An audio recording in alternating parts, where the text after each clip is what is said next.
আলাইকুম রহমতুল্লাহ। অমুসলিম ভাইদের প্রতি রইল আমার অবিরাম ভালোবাসা।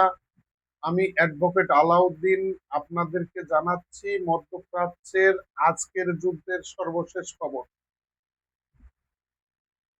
ইরান মার্কিন যুক্তরাষ্ট্রের অত্যাধুনিক অ্যাপাচি একটি বিমান আজকে হরমুজ প্রণালীতে ধ্বংস করেছে। ইসরায়েল লেবাননের টায়ার শহরে 2 দফা আক্রমণ করে শিশু, নারী সহ তাৎক্ষণিকভাবে 8 জন মারা গেছে, 30 জনের অবস্থা খুবই আশঙ্কাজনক এবং আহতের সংখ্যা শতাধিক হতে পারে এবং তাদের বাড়ি ঘরগুলি পুড়ে গেছে। আপনারা এ তথ্যগুলি পাবেন আল মায়াদিন নিউজ। আল মায়াদিন নিউজ চ্যানেলে আপনারা দেখলেই এই তথ্যগুলি পাবেন। কি ভয়ঙ্কর অবস্থা তৈরি করেছে ইসরায়েল, অথচ আমেরিকা বলছে যে লেবাননের সাথে ইসরায়েলের শান্তি চুক্তি হয়েছে। গাজার সাথে যেমন শান্তি চুক্তি হয়েছে, আক্রমণ প্রতিদিন চলছে, ঠিক লেবাননের সাথে শান্তি চুক্তি হয়েছে, কিন্তু আক্রমণ প্রতিদিন চলছে।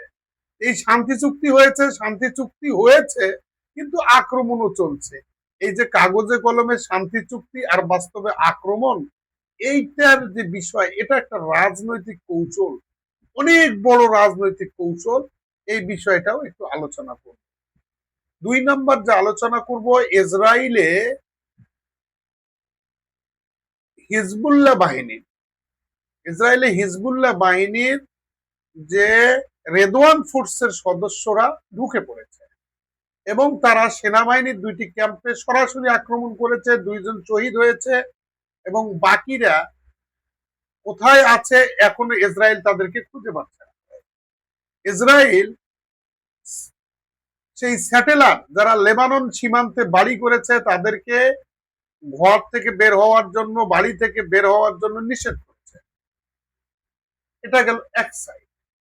এদিকে ইরান ইতিপূর্বে যে ইসরায়েলের বিমানবন্দরে আক্রমণ করেছিল, আমরা বলেছিলাম, সেই আজকে আমি রেডিও তেহরানের এক সাংবাদিকের সঙ্গে কথা বলে জানতে পারলাম ইরানের আক্রমণে ইসরায়েলের 12 জন সেনা মারা গেছে সেই বিমানবন্দরে এবং সরাসরি বিমান হিট করেছে।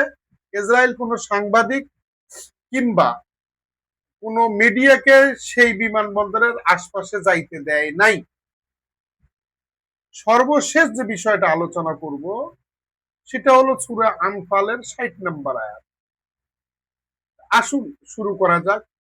প্রিয় ভাই ও বোনেরা, সম্মানিত দর্শকেরা, আমি অ্যাডভোকেট আলাউদ্দিন। আমি চেষ্টা করছি মুসলিম বিশ্বের প্রকৃত চিত্র এবং প্রকৃত খবরগুলিকে আপনাদের সামনে উপস্থাপন করার জন্য।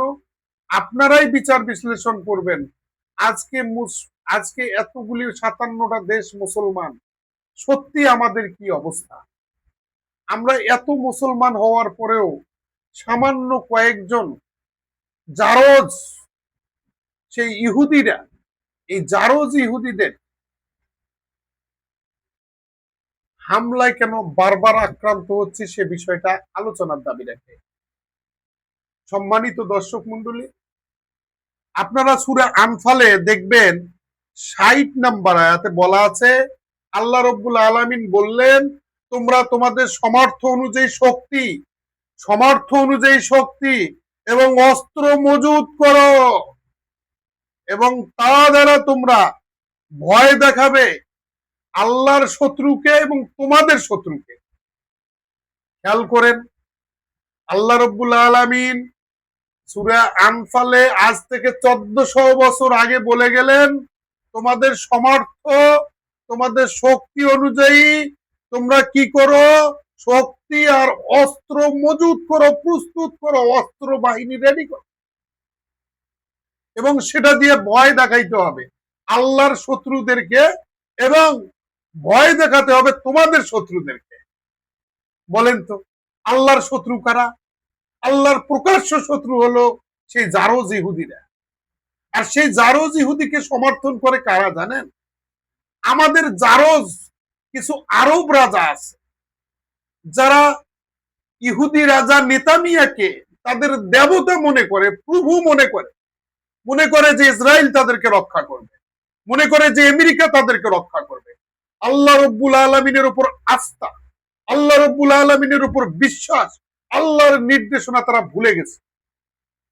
আজকে আপনারা দেখবেন, খেয়াল করে দেখবেন যে আমেরিকার প্রেসিডেন্ট তাদের একটা ন্যাশনাল বাস্কেটবল খেলার ফাইনাল খেলা দেখতে গিয়েছে।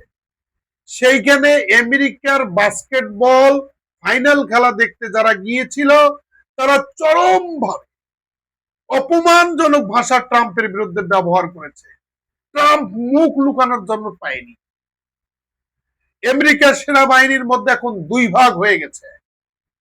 এক ভাগ বলতেছে যে ইসরায়েল যেহেতু আমাদের বিরুদ্ধে গুপ্তচর করে, আমাদের বিরুদ্ধে খবরদারি করে, আমাদের বিরুদ্ধে স্পাইওয়্যার সেট করে, এই ইসরায়েলের পক্ষে যুদ্ধ করা আমাদের পক্ষে সম্ভব না, কিন্তু তারা প্রকাশ্য বলতে পারতেছে না। আর এক দল বলছে যারা জায়নিস্ট লোভী দ্বারা আক্রান্ত, যাদের অনেক খারাপ চরিত্রের ইতিহাস, সেই জায়নিস্ট ইহুদি রাজা নেতানিয়ার কাছে আছে, তারা নেতানিয়ার কথা মতো চলতেছে। তার মধ্যে আছেন হচ্ছে ট্রাম্পের জামতা কুশনার, তার মধ্যে আছেন ডোনাল্ড ট্রাম্পের স্ত্রী এবং মার্ক রুবিও, এবং বর্তমানে উচ্চ পদস্থ যে কয়েকজন কর্মকর্তা আছেন সবাই ইহুদিদের পক্ষে। কিন্তু শুধুমাত্র কংগ্রেস যুদ্ধ চায় না। সব থেকে বড় কথা হচ্ছে যে ফ্রান্সের প্রধানমন্ত্রী ফ্রান্সের সরকার আজকে একটা ঐতিহাসিক সিদ্ধান্ত নিয়েছে। তারা ইসরায়েলের বেনগাভির মন্ত্রীকে এবং 19টি কোম্পানিকে ফ্রান্সে ঢুকতে নিষেধ করেছে এবং ফ্রান্সে ঢোকা তাদের জন্য হারাম ঘোষণা করে দিয়েছে। ইটালি কি করেছে আজকে অবাক হয়ে যাবেন। ইটালির প্রধানমন্ত্রী নির্দেশে বেনগাভিরের বিরুদ্ধে ইটালিতে মামলা হয়েছে। সেই আন্তর্জাতিক জলসীমা হইতে ফ্রিডম ফুডিলার যে যাত্রী, ইটালির যাত্রী ছিল, তাদেরকে নিয়ে গিয়ে অত্যাচার করেছে, যৌন হয়রানি করেছে, বিকৃত যৌনাচার করেছে। এই বিকৃত যৌনাচার, যৌন হয়রানি এবং আন্তর্জাতিক সীমারেখা থেকে তুলে নিয়ে যায় তাদেরকে যে অত্যাচার করেছে, এর বিরুদ্ধে ইটালি সরকার বেনগাভিরের এগেইনস্টে মামলা শুরু করেছে। তাহলে আমরা দেখতে পাইলাম যে ইউরোপের 3টি শক্তিশালী দেশ, স্পেন ডাইরেক্ট ঘোষণা দিয়েছে প্রথমে যে ইসরায়েলের সাথে কোনো সম্পর্ক থাকবে না। ইটালি বলছে কোনো সম্পর্ক নাই। আজকে শুরু করলো ফ্রান্স। এ থেকে বোঝা যায় যে ইউরোপে ইসরায়েলিদের বিরুদ্ধে, এই ইহুদিদের বিরুদ্ধে একটা গ্রুপ অলরেডি তৈরি হয়ে গেছে, যারা ইসরায়েলকে এখন মনে মনে ঘৃণা করা শুরু করেছে এবং সেটা বাষ্প হয়ে টোটাল ইউরোপে ছড়িয়ে যাচ্ছে। এবং ইউরোপে যে সমস্ত জায়গায় ইহুদিরা বসবাস করছে তারাও আর শান্তিতে নাই, তারাও স্বাভাবিকভাবে চলাফেরা করতে পারে না। তাদেরও মনে আতঙ্ক, কখন কোথা থাকি কে আক্রমণ করে, তারাও বাড়ি থেকে বের হওয়া বন্ধ করে দিয়েছে। আশ্চর্য হয়ে যাবেন আজকে হিজবুল্লাহর একটা ঐতিহাসিক কাহিনী। হিজবুল্লাহ আজকে যে ঘটনাটা করেছে সেটা হলো হিজবুল্লাহ আজকে ইসরায়েলের ভিতরে ঢুকে গেছে। ইসরায়েলের ভিতরে ঢুকে গেছে, কেউ বলছে এটা হিজবুল্লাহ রেদওয়ান ফোর্স। এই রেদওয়ান ফোর্স ঢুকে সীমান্ত চৌকির নিকটবর্তী 2টি সেনা ক্যাম্পে চরম আক্রমণ করেছে, চরম ভাবে আহত হয়েছে ইসরায়েলি সেনা, দিক বিদিক ছুটে পালিয়েছে।